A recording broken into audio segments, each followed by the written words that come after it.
Danes smo na ministrstva in vlado Republike Slovenije poslali peticijo proti dodatnim obremenitvam tistega dela gospodarstva, ki je gonilna sila slovenskega gospodarstva, saj gre za izvozno gospodarstvo z visoko dodano vrednostjo in tudi z multiplikativnimi učinki na slovensko gospodarstvo.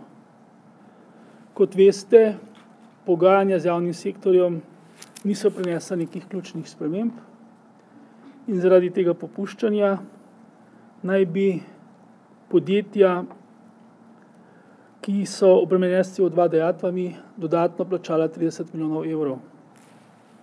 Mogoče se komu zdi to malo, vendar gre za podjetja, ki že danes plačujejo nadpovprečno visoke davke in prispevke, tudi trošarine, in ki jim grozijo tudi višji prispevki za učinkovito rabo energije in za obnovljive vire energije. Menimo, da gre za kratkovidno delovanje vlade, kajti našega trenutnega stanja ne more rešiti povečevanje obremenitev gospodarstva, temveč razbremenjevanje tega gospodarstva, ki je izvozno aktivno in ki je tudi razvojno zelo sposobno.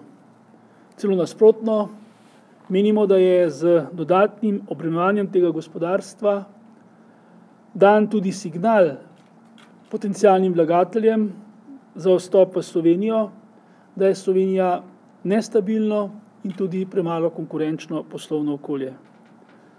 Zato, kot rečeno, smo danes poslali to peticijo, ki jo je podpisalo 41 podpisnikov iz energetsko intenzivnih podjetij in tudi člani oziroma predstavnikov sindikata v teh dejavnostih.